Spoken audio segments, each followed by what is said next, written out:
नमस्ते। आज बात करते हैं एक ऐसे कलाकार की जिनका कैनवस कोई कागज या कपड़ा नहीं बल्कि एक पूरा का पूरा शहर था।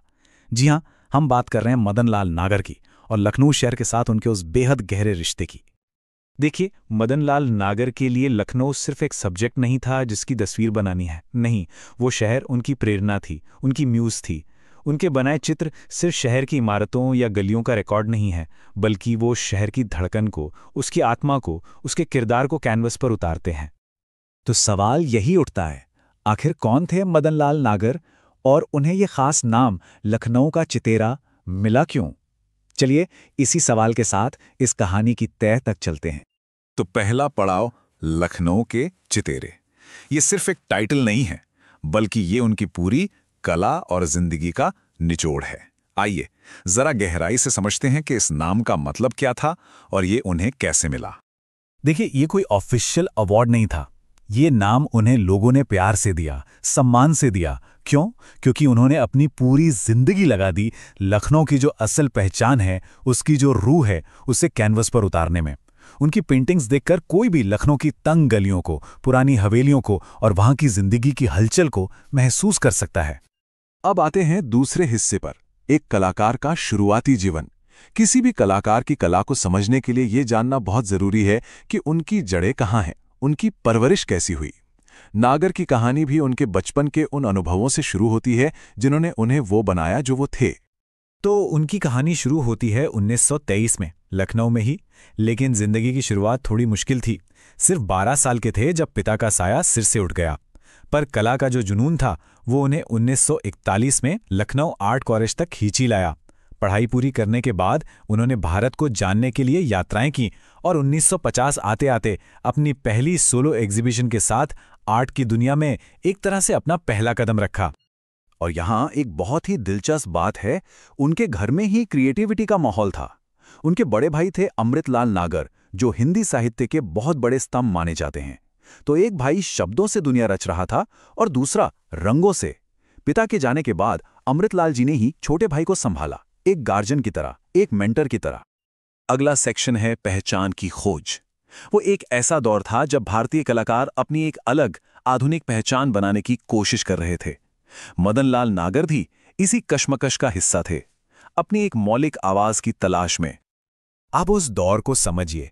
भारत के आर्ट सीन पर बंगाल स्कूल ऑफ आर्ट का दबदबा था। इसकी स्टाइल थोड़ी रोमांटिक, थोड़ी पौराणिक कहानियों वाली थी। और नागर जिस लखनऊ आर्ट कॉलेज में थे, वहां भी इसी का बोलबाला था। पर नागर को ये एक ही ढर्रे पर चलना पसंद नहीं आया। वो कुछ असली, कुछ जमीनी बनाना चाहते थे। तो अपनी एक अलग पहचान बनाने के लिए उन्होंने क्या किया? वो निकल पड़े। पूरे भारत घूमे, असल जिंदगी को अपनी आंखों से देखने के लिए। मुंबई में प्रोग्रेसिव आर्टिस्ट ग्रुप से मिले जो उस वक्त आर्ट में नए नए एक्सपेरिमेंट कर रहे थे। उन्होंने वेस्टर्न आर्ट को भी समझा, इंप्रेशनिज्म से सीखा कि लाइट और माहौल को कैसे कैप्चर करते हैं। एक्सप्रेशनिज्म से इमोशंस को रंगों में ढालना सीखा। इन सब ने मिलकर उनकी कला को एक बिल्कुल नई पहचान दी। सेक्शन 4, शहर ही प्रेरणा।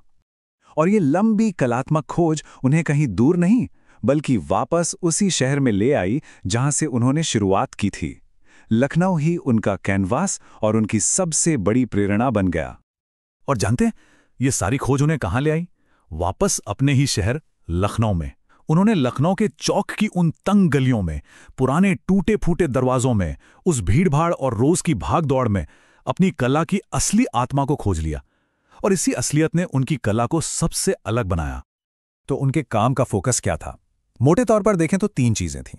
एक तो जाहिर है शहर, पुरानी इमारतें, गलियां, दरवाजे। दूसरा सोशल रियलिज्म, मतलब समाज की सच्चाई, गरीबी, भूख, इंसानी संघर्ष।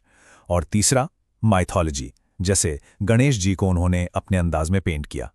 और इन सब के लिए उनका सबसे पसंदीदा मीडियम था ऑयल ऑन कैनवस, यानी तैल रंग। उनकी एक पेंटिंग सीरीज जिसका नाम था शहर सबसे ज्यादा मशहूर हुई। ये सिर्फ शहर की तस्वीरें नहीं थी, बल्कि ये शहरी जिंदगी, उसकी उलझनों और उसकी खूबसूरती का एक बहुत ही गहरा पर्सनल एक्सप्लोरेशन था। इसी सीरीज की एक पेंटिंग ने उन्हें नेशनल लेवल पर पहचान दिलाई थी। सेक्शन 5, एक शांत अनकही विरासत। अब इतनी कामयाबी के बाद भी एक सवाल मन में आता है कि मदन लाल नागर का नाम कई दूसरे आर्टिस्ट्स की तरह हर कोई क्यों नहीं जानता। जवाब उनके मिजाज में छुपा है। तो फिर इतना बड़ा कलाकार इतना गुमनाम क्यों रहा? वजह थी उनका अपना स्वभाव। वो बहुत ही शर्मीले, शांत किस्म के इंसान थे। उन्हें शोहरत, नाम, पब्लिसिटी इन सब चीज़ों से कोई मतलब ही नहीं था। वो जानबूझकर मीडिया से दूर रहते थे। सोचिए, उन्हें अपने ही कॉलेज का प्रिंसिपल बनने का ऑफर मिला और उन्होंने वो भी मना कर दिया, क्योंकि उनका पूरा फोकस सिर्फ 2 चीज़ों पर था, उनकी कला और उनके स्टूडेंट्स। तो वो भले ही पब्लिक लाइफ से दूर थे, लेकिन उनकी असली विरासत क्लासरूम में तैयार हो रही थी। उनके एक पुराने स्टूडेंट जय कृष्ण अग्रवाल याद करते हुए कहते हैं कि नागर जी जिस तरह से आर्ट के फंडामेंटल समझाते थे, वैसे टीचर बहुत मुश्किल से मिलते हैं। 27 साल ये सिर्फ एक नंबर नहीं है। 1956 से लेकर 1983 तक पूरे 27 साल मदनलाल नागर ने लखनऊ आर्ट कॉलेज में पढ़ाया। उन्होंने कलाकारों की एक पूरी की पूरी पीढ़ी तैयार कर दी। तो उनकी विरासत अखबारों की हेडलाइंस में नहीं है, बल्कि उन अनगिनत स्टूडेंट्स की कला में जिंदा है, जिन्हें उन्होंने सिखाया, जिन्हें उन्होंने प्रेरित किया। उनका असर बहुत शांत था, लेकिन बेहद गहरा था। तो मदनलाल नागर की कहानी हमें एक बड़े जरूरी सवाल के सामने लाकर खड़ा कर देती है। एक आर्टिस्ट की असली विरासत आखिर है क्या? दुनिया भर में मिलने वाली शोहरत, या फिर कुछ लोगों की जिंदगी पर छोड़ा गया एक गहरा, कभी ना मिटने वाला असर? सोचने वाली बात है।